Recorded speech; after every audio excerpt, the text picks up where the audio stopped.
Hello, this is Deborah Clay, fiction author and podcaster, and this is Castaway Books. Each week I ask an author to tell me about the books that have influenced their life and inspired their writing. This week's guest is Sue Moorcroft.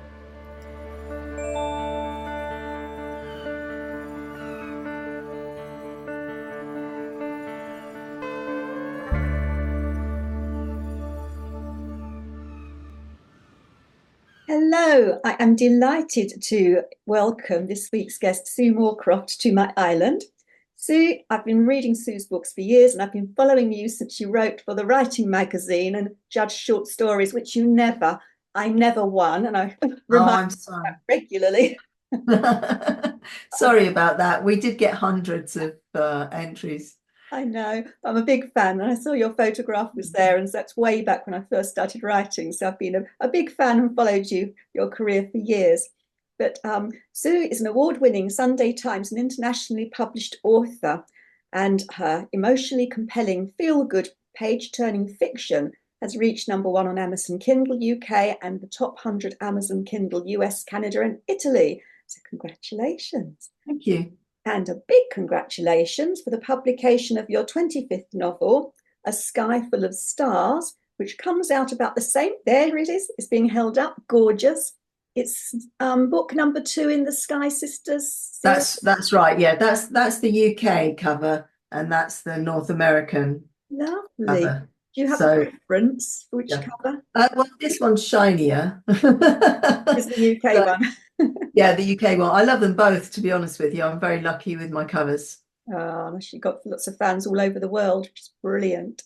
So that comes out about the same time as this will be broadcast. So everybody can buy their copies. So congratulations on that too. Thank you very much. Shall we get straight into your first book? Or should I just say before you do that, you've got such an eclectic choice of books. And as always, I've picked out a couple that I'm going to have to read. So you've put more on my to-be-read list. So we shall now discover them. Well, I'm sure high on your to-be-read list is Brer Rabbit. My mum used to read these to me. I haven't got any copies of Brer Rabbit left, but she used to read to me every night. And like a lot of kids, I always wanted another story, another story, another story. I guess they were quite scary, really, because things like Brer Rabbit being thrown in the briar patch, and I think it was Brer Bear who licked boot polish off his paws and stuff, and Brer Rabbit had tricked him. But he was the underdog, Brer Rabbit was, in that bears and foxes and wolves are meant to prey on the smaller creatures, but he didn't know he was an underdog, and he always came out on top. So I suppose that's what I liked. I still like that. And my mum got a little bit fed up with me always wanting more stories, so she got this reel-to-reel tape recorder, and she used to record some. So after she had read 2 or 3 to me in any one evening, then she would set the recorder going to sort of send me to sleep. So I think that maybe she invented audiobooks and book piracy all in one there. It was way ahead of her time. I mean, how cool for you as a kid. I bet the other children were jealous of that. I don't know if I told anybody. I know where we lived. We lived in a village called Cove near Aldershot, and I can always slice my life up, my childhood particularly, by where Dad was posted, because that's where we lived too. So he was posted to, I think it was Buller Barracks in Aldershot, and we lived in a village just outside Aldershot. And so I know I was there from age 3.5 to 5.5. So it was sometime in that time slot. And I started school there as well, but I didn't learn much. I could write Susan with a back to front N. Was it hard for you changing schools and even countries at times throughout your childhood? I mean, what effect did it have on you? Was it positive or was it difficult? I think it's positive. It makes you quite self-sufficient, but of course you're in the environment where it happens to all the children. And so it was more of it was like kudos to be friends with the new girl rather than, it'd be a bad thing to be friends with the new girl. So I didn't have any trouble until we came out of the army when I was nearly 10. And then I encountered a school full of kids who'd been together since infant school, since the very beginning. In fact, they were the first cohort to go all the way through that school. It was a relatively new school. And I didn't get on well there at all. Somebody asked me where I'd been until I got there. First of all, I said London because that was our last posting in the army. Well, that went down okay because there was a big London overspill community. And then I carried on talking. I've never known when to stop. And said Germany, Malta, and Cyprus. And so somebody said, "Oh, she's a liar." And Oh, that was it for months, really. And the local library was my savior. And you could take out 3 books a week. So that wasn't enough for me. So I used to go in there just to sit on a windowsill. They had these like bay windows. You could sit in there and read an entire book before I went home again. oh, you poor little thing. Oh, I came through it okay. I know, more than okay. But just going back to your book choice, because I often have people picking Enid Blyton, but usually it's Famous Five or Secret Yeah. Seven. Never had Brer Rabbit before. And to be honest, though I read Brer Rabbit and loved it as a child, and my children did, our child did, I had forgotten Enid Blyton wrote it. But I was going to say, what is it about Enid Blyton's writing that just captivates children so much? Because she's got some magic ingredient. She certainly seemed to have. I can't really answer that. I haven't read them as adults, but like you, I read Famous Five, Secret Seven, Mallory Towers, St. Clair's, The Adventure of, The Secret of, all these. I read them up all. I just had a massive appetite for Enid Blyton. I think she could maybe just tell a great story. And she put children in really adventurous scenarios. I had a friend who also read the books. We used to swap them between us. And we used to go out looking for an adventure. We never Yeah, found one, which might be a good thing. great. Let's go on to your second book. So my second book, although it only takes me up to age 9, because we lived in London from age 8.5 till nearly 10. So I'm saying about 9. It's A Town Like Alice, and I've actually got a copy of that. It's not my dad's copy. I was stupid enough to lend that to somebody and never got it back. So I had to buy it again. But we watched the film together one Saturday afternoon, my dad and I, black and white. And I was absolutely engrossed. And he said, "Oh, I've got the book." And we had this piece of furniture in the hall, which we called the bureau. And its bottom half was a bookcase and its top half was a writing desk. And it was in there. And that was the beginning of me borrowing Dad's books, really. And he would supervise what I was borrowing. So, if I picked up Lolita, he'd go, "Not that one, darling," and put it back. But A Town Like Alice, we then bought them all between us. And I still have them all. A couple I bought, his estate, Neville Shute's estate, released some later that really were never meant to be released, but I still had to buy them because otherwise I wouldn't have had a complete set. So what I liked about it was my introduction to romantic fiction. Neville Shute, he died the year before I was born, but he was an author rock star. He was incredibly successful. And he served in both World Wars, and all his books had a love story running through them. And this particular book, they were both prisoners of war, Joe and Jean, and he was literally crucified to save her. He took the blame for something and he was crucified. And she finished the war thinking he was dead, and he wasn't. So the book goes into a second part when they find each other again, and how it's not all plain sailing and everything. It's the most immense epic love story against backdrops of war and Singapore and Malaysia and Australia. He was never scared of a big canvas to paint on, if you like. I thought it was amazing. And now when I read these books, because I do still read one every few years, they are dated. His attitudes are dated, but they were of the day. But always the man was senior to the woman in the relationship. You know, maybe he was an RAF officer and she was a chambermaid or a shop girl or something. But he certainly was actually quite forward thinking for his time, but it was a long time ago. So that book not only was one of my first books that you could say was adult, but I associate it very strongly with Dad, who died when I was 22. Oh. And it was, you know, a huge tragedy in my life. And so it's whenever I read a Neville Shute book, it a little bit brings him closer, and we would talk about his books as well. Mm. Very heavy emotional content for a child of 10. Yeah, yeah. Well, I would go from the Moomins to Neville Shute without thinking anything of it. It was all just grist to the mill. I liked Charlotte Bronte as well. I must have read Jane Eyre about 10 times, which is really horrible book actually. Yeah.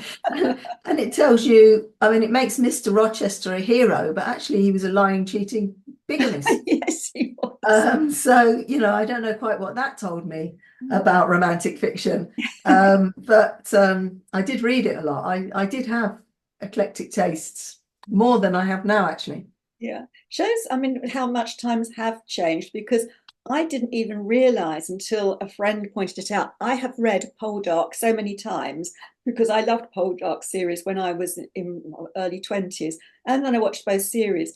And then a woman said to me, well, no, how can you love Poldark? Because he raped the. Yes, Like, yeah. oh, yes, I suppose he did. But I hadn't Yes. even read it like that.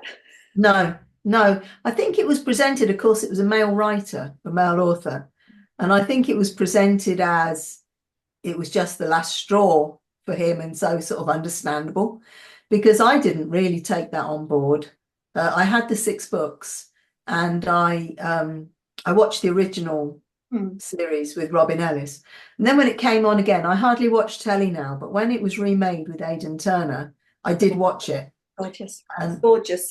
yeah, and I enjoyed the first series, but then it was, I think, the third one that scene happened, and I just stopped watching it. And I didn't watch the rest of that series, and I don't think they recorded any more, because I think today's viewer wouldn't accept it. Yeah. And I think the woman who said that to me hadn't read Poldark or followed it before. She was watching it for the first time. So Yes. she didn't come with it with all that preconceived idea of who Poldark was, which we accepted in the 70s, 80s when it first came out. Yeah. Well, also in the early books, of course, he was the underdog, because somebody had run off with Elizabeth. George Warlegan had run off with Elizabeth while Ross Poldark was fighting a war. So we were conditioned to accept it and almost take it as revenge, but what a horrible revenge. But then, of course, when she becomes pregnant with his child, I guess he kind of gets the last laugh, but then nobody's happy. I always liked Demelza best anyway. Oh, She yes. was brilliant. It's lovely. Right, go on to the next book. I just say before we do, while we're talking about old books and things, Howard Spring was the one that was like to me as Neville Shute was to you. I introduced my father to The Shabby Tiger and My Son, which he loved too. I got him into reading when he didn't read before, and then we always exchanged Howard Spring books. And like you, because they were no longer published, I went around all the second-hand shops. I chased them on eBay, and I've got the full set as hard copies, my bookshelf, and I read them periodically. And I love being immersed in the Yorkshire area, which he writes them in, and the times of, in those days. But they don't fit with the way we write now. They're over descriptive and wordy, but I still love them. Yes. Yeah, I think it's like your old friends at school. You meet them now and you maybe wouldn't be friends with them, but you have a history with them, and so you forgive all that.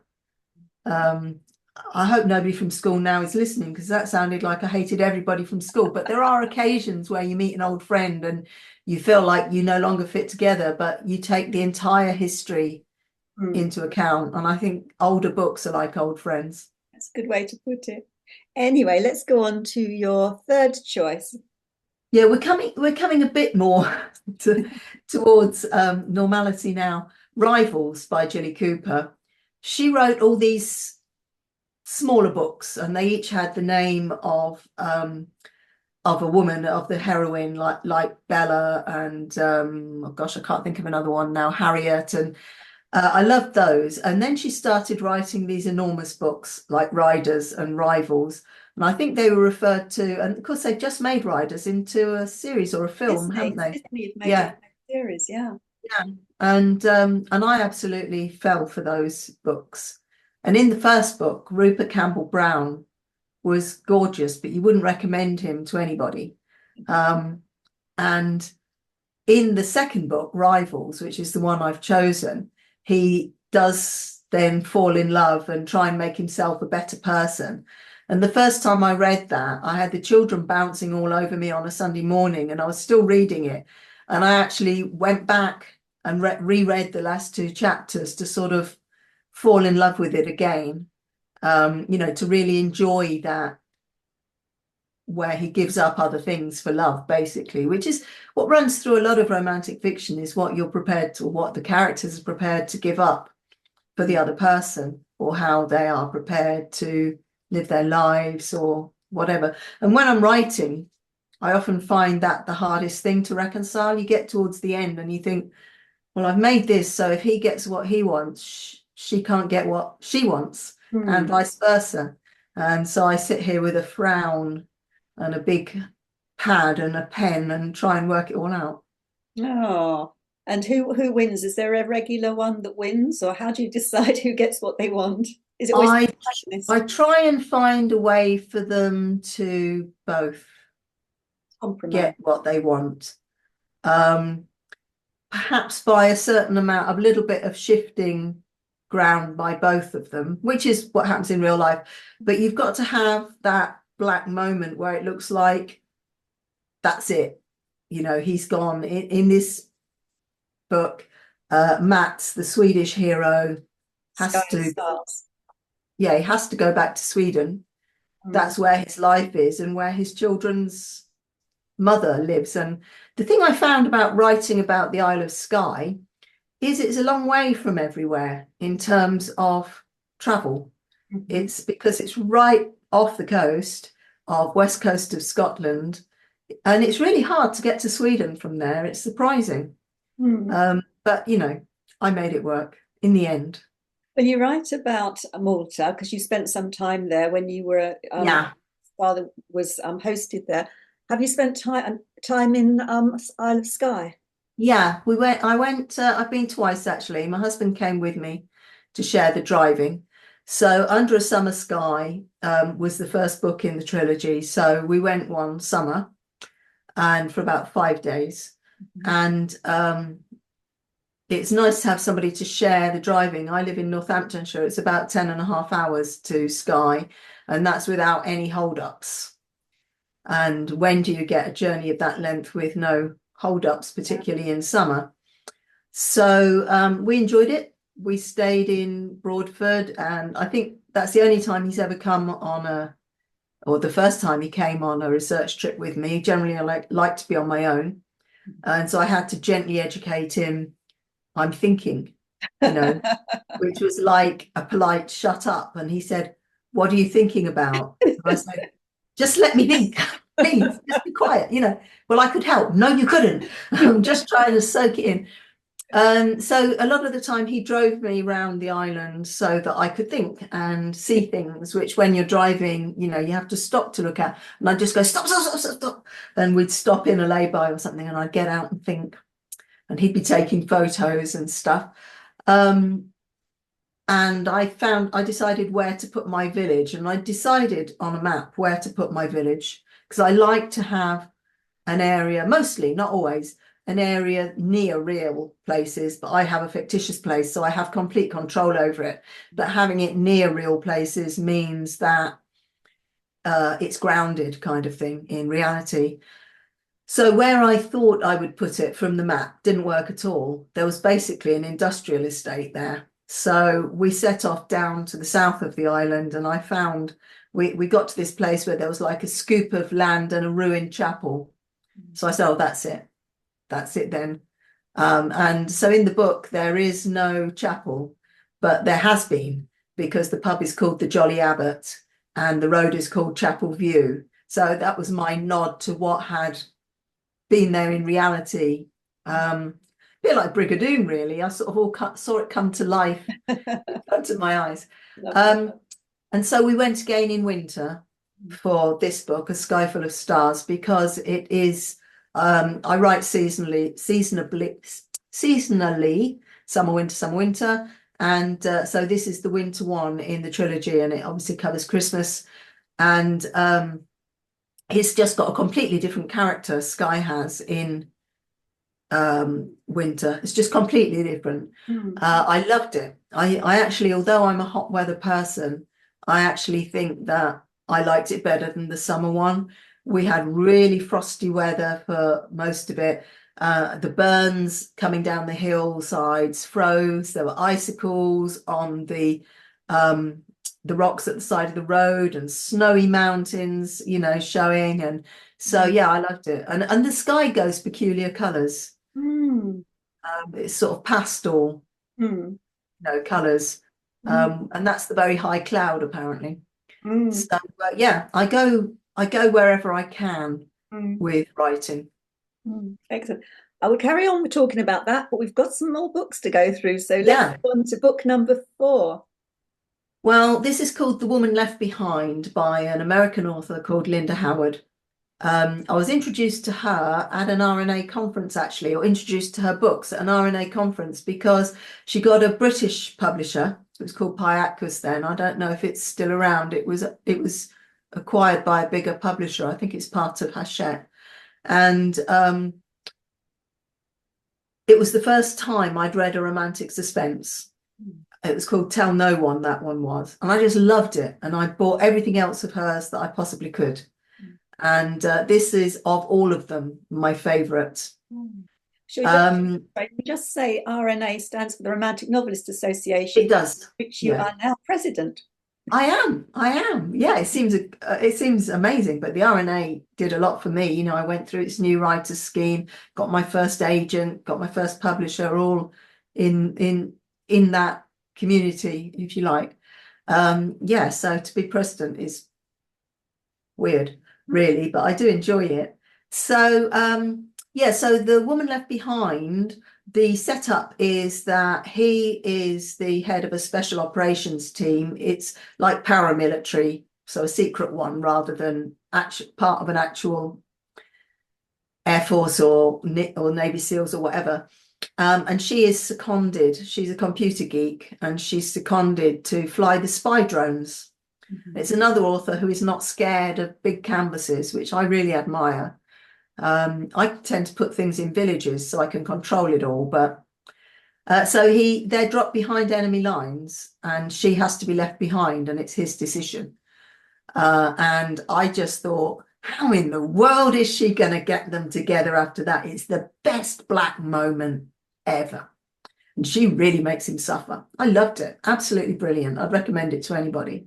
But that was one of the ones that I thought, yep, that's going on my list to be read, because it absolutely pulled me in. Because I when I'm putting the show notes together, which people will see, where you can get my website at the end of the show, when I put the notes together, I do a link to each of the books. And when I read that one, I thought, yes, I've got to read that.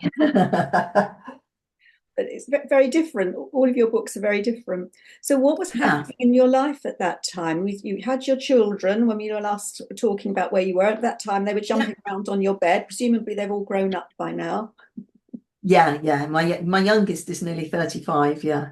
Exactly. So my daughter. Same age as, did you say? Yeah, she was 35 a few weeks ago. Oh, well, he's the end of November, so we're about a month out from his. Yeah, so I was, as I say, just beginning to enjoy romantic suspense, and I have read a lot more different authors since then. I take other people's recommendations.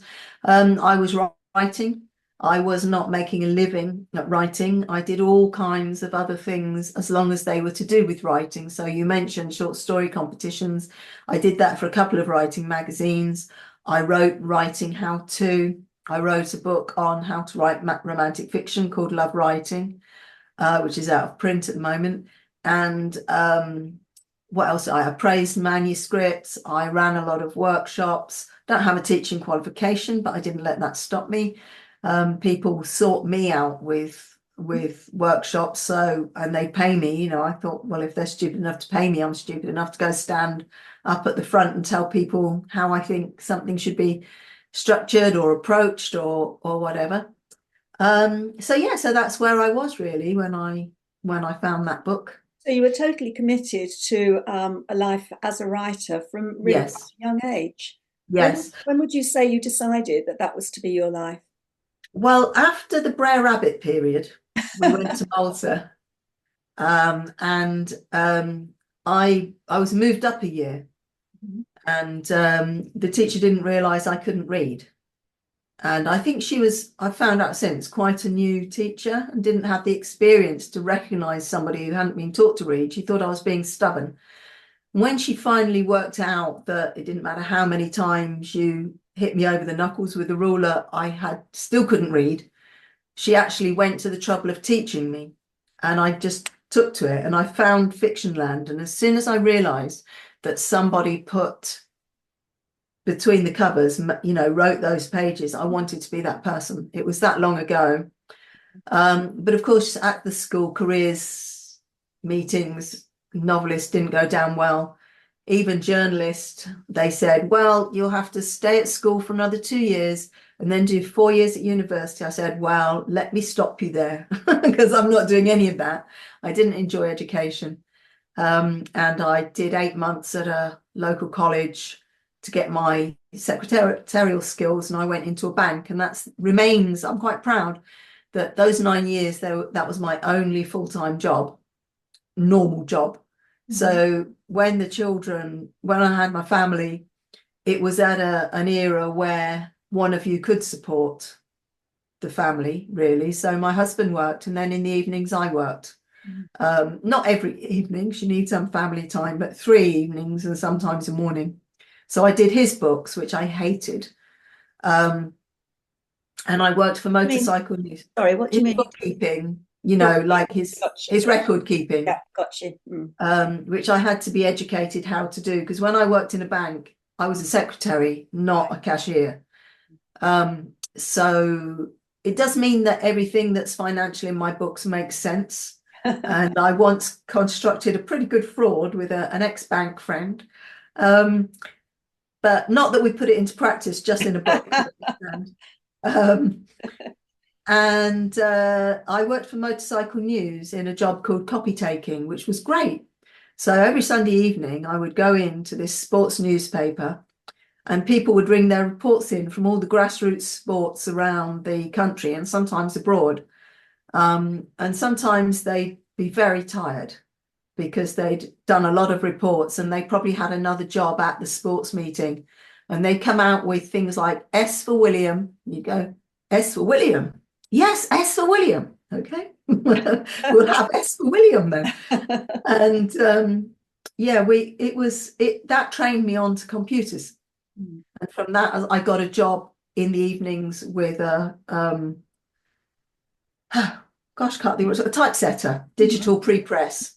Yeah, so I did that in the evenings, and then as the children grew older and I could have more time to myself, that was when I started writing in earnest, and I wrote 2 novels which are now in landfill, good place for them. And I then took a course which we'd now call distance learning, but at the time was called a correspondence course, and I sold my first short story in 1996. Wow. So until 2016, I had like a portfolio career, and I worked it all around the family. And then in 2015, I was taken on by Avon, HarperCollins, and then they sent my first book, The Christmas Promise, to #1 on Kindle. So from then on, I've been able to make a living just as a novelist. Fantastic. It's wonderful. Let me go on to, I'd like every time we start talking about something, I could just carry on and on and on, but I have to keep moving because this is really fascinating. Your 5th book choice, because I thought I had to read twice about this autobiography because it's about Formula One and you have a passion for it, which I wasn't I aware of. do. So tell us about. Oh, absolutely. Yeah. It's about the only telly I watch is Formula One, with a little Formula Two and Formula Three thrown in. So tell us I about this don't. book, How to Build a Car by Adrian Newey. Adrian Newey is a rock star. He is a genius. He is the Formula One designer who makes and break. Well, doesn't break. Well, I guess he does break teams. When he left Williams, F1 or Grand Prix racing or engineering, whatever they were called, Williams, in the 90s, and they just went, and they still haven't recovered from that. Just whichever team he moves to, they then start winning races and winning championships. So And tell me why is it that you love Formula One, and then tell me which car you drive. Do you drive a racing car? no, I drive a Lexus. It's an SUV, a small compact SUV. But I do like a car that goes, I don't like slow cars, let's put it that way. The favorite of all the cars I've ever had, I had an Audi TT, and I really loved that, I have to say. And I'm looking at the new ones now and thinking, maybe next time. Who needs a four-seater car? I can always borrow my husband's. So yeah, I was the cuckoo in the nest of my family. That everybody else loved sport, including my mum, and I just didn't. I just thought it was a waste of life to watch sport, and for that matter, to play it. And but Graham Hill was always sort of supported in our household, but I think more because he was a good raconteur than anything. And he would turn up on whatever talk show or whatever and be very funny. And my mum had his autobiography, so I read it. And I can remember when he died in a plane crash. And I can remember this, they interrupted the news for it. This would have been in the 70s, I think, from where we were living at the time. And then his son started racing, Damon Hill. And my mum told me this. Did you know that Graham Hill's son's racing? No, that was sort of half interesting, And we only had 4 channels at the time on terrestrial telly, didn't have any other kind of telly. I don't know if other people did, but we certainly couldn't afford it. And it was one Sunday lunchtime, and I was looking for something to watch as I made the dinner. And there must have been utter rubbish on, because I started watching this race because they said, and here is Damon Hill leading the field. And I thought, oh, that's Graham Hill's little boy. And so I kept it on just out of interest. And I don't think I've missed a race since. Just the bug bit me. And my brothers and my nephew are also very keen. So we have a little chat group going sometimes, about it, sharing news and stuff. Right, we're coming to the end. So again, I could talk and talk and talk on that, but we've got to move to the end of the show. The last question to ask you, Sue, is what luxury will you take with you onto this island? Well, you didn't give me a size to work. People always break the rules. Come on. I would like my own bed with my own pillow. Because I do travel a bit. I have a slight spinal issue, and I find that holidays and whatever travel tends to be spoiled because I have back pain all the time I'm away, and neck pain, because I haven't got my own pillow. If I'm traveling with my car, I might well take at least my pillow, but I can't take my mattress. So that would be, I'm afraid, no hammock swung between the palm trees for me. I would like my double bed with its memory foam mattress and my neck pillow, please. That sounds a very good choice. It's been an absolute pleasure talking to you. And as I say, I could talk to you all day if only we were on this lovely island away from the cold. Yeah, that would be awesome, actually. Yeah. Okay. Thank you, Sue. Goodbye. Thank you, Deborah, for inviting me. Bye-bye.